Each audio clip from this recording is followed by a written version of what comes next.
For people watching this, they might think we're just a college Bible study, we're just a college group. But really, we're the church at UT, we're the church in Austin. We believe from Acts 17:26 that God put us here in Austin in 2011 for a purpose, and that's to make disciples, to be ministers of reconciliation.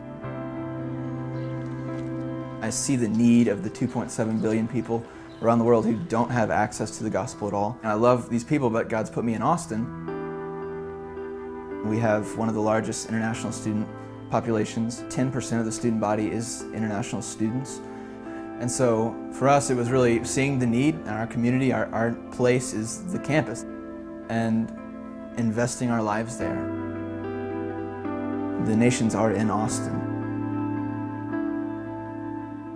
We actually sat down one day and we're like, okay, this is where we're going. We want to reach international students. Whatever we do, if we can do these things for these students, for opportunities to love them and share the gospel with them, then we're going to do those.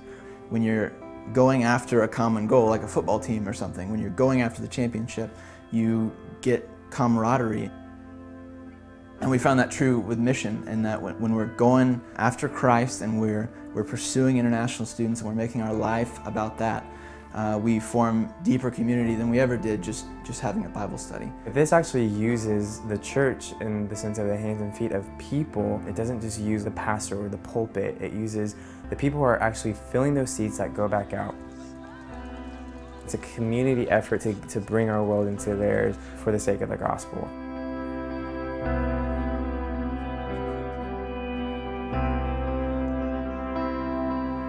There's a lot of different things that we do and a lot of different places we meet just in the community, things that college students like to do together.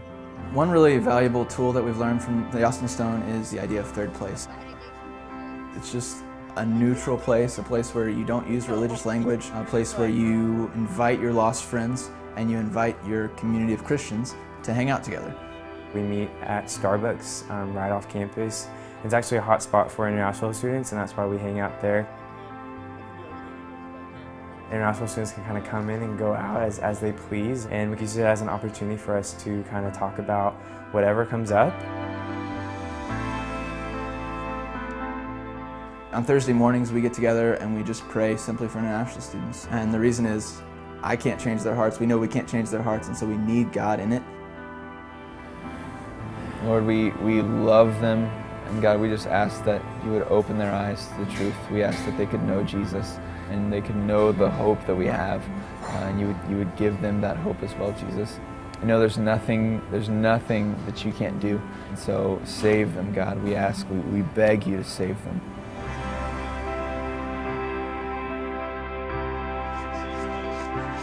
On a weekly basis, we have a Thursday night Missional Community gathering. We gather at my house. We just eat a meal, have fun together, and then later we'll talk through the Word, we'll study the Word, encouraging each other to continue to live on mission. We'll talk about what's been hard about that week.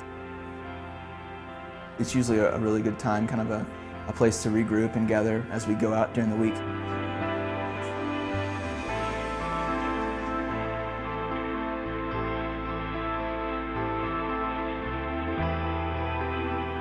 Something that we decided all together as Missional Community was to do one big event every month. So a month ago we went out to the lake.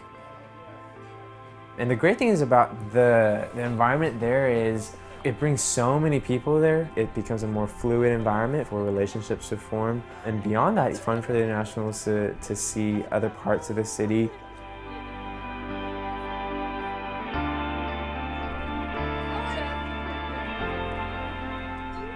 It really starts for us with just building that relationship. And as the relationship progresses, deep things come up. And honestly, on the outside, they're very fun to hang out with, they're great, but the deeper we get into their lives and as we just get to know them, the more hurt we find, the more abuse we find. And really being in a different culture as they are, and being foreign students and just not knowing the language, not knowing the culture, it really brings out a lot of hurt in their lives. We've had just a lot of issues with international students of depression and even suicidal stuff. One of the things that's really important, I think, about our missional community is that international students aren't a project for us. They're not just You know, it's not like we share the gospel, they don't respond, oh, we're out. We really just love them and want to get to know them and want to share our lives with them. As we do that and we just talk about Jesus in our daily life, he's valuable, we love him, he means a lot to us, and so he comes up in our conversations. It's not like we just pop up whenever circumstances seem convenient for us, but if they're really struggling with something, we're there for them.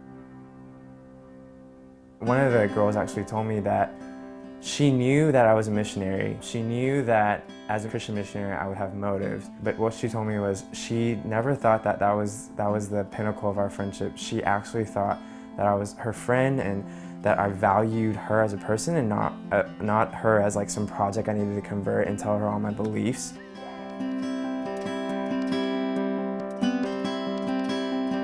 After all this, we've seen God answer our prayers. We've seen fruit from our labor, and in 2 salvation stories this past year, one from a Taiwanese girl and then my Turkish friend, Emre. He came here to study English, learn English, then apply for graduate school. He and Paul kind of hit it off right away and just started hanging out, and he really just hung out around us and we kind of got to know each other. He's very interested in America, interested in culture. We would hang out more and I would just share the gospel with him in such free ways that I'm not like pressured every time I hung out with him. Paul gave Emre a Turkish Bible that he had. I always carry different language Bibles in my glove compartment in my car because I never know when that opportunity might come. And Emre read the Bible and read the Gospel of Luke, and my heart just kind of like stopped a beat and I was like, I don't know how he's going to respond now. And then the first thing out of his mouth was, I think I just met Jesus.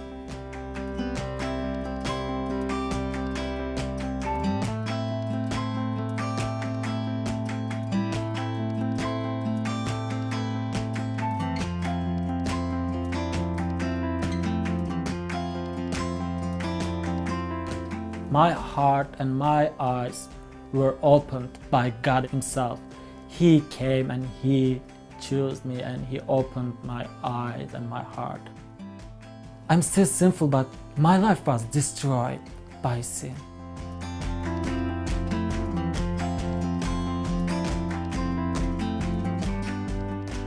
Following Jesus is about having hope, because I was hopeless.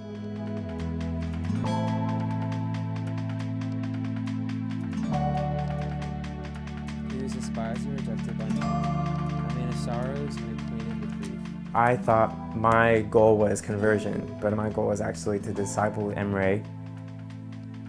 Wednesday nights for me and Lawson, we actually have discipleship with Emre. I can't describe how much joy it gives me to look into his eyes and hear him talk about Christ and hear him say things that we've never taught him and we've never showed him, and the Spirit's working in him. And so that's been the most joyful experience that I've ever had than I've ever had in any Bible study or any kind of community group or anything like that.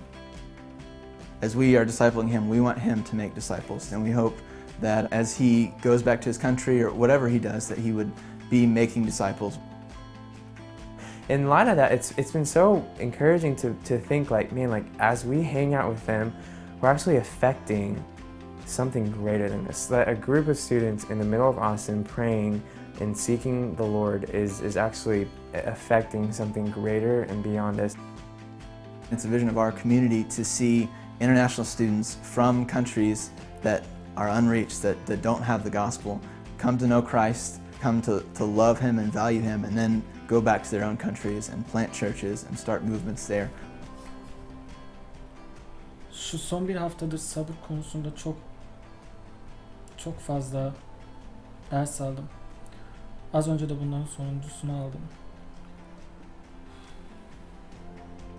2 Salvations is great, but there's still thousands of students here. There's billions of people outside of this, and so our work's not done.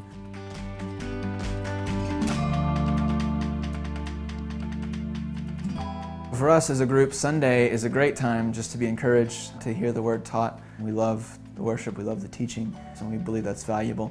But we believe that the only way we're going to see the University of Texas changed, the only way we're going to see Austin changed, is through missional community, through genuinely loving each other and genuinely living with unbelievers. Sundays just isn't enough for that. That's why we want to be the church all week long.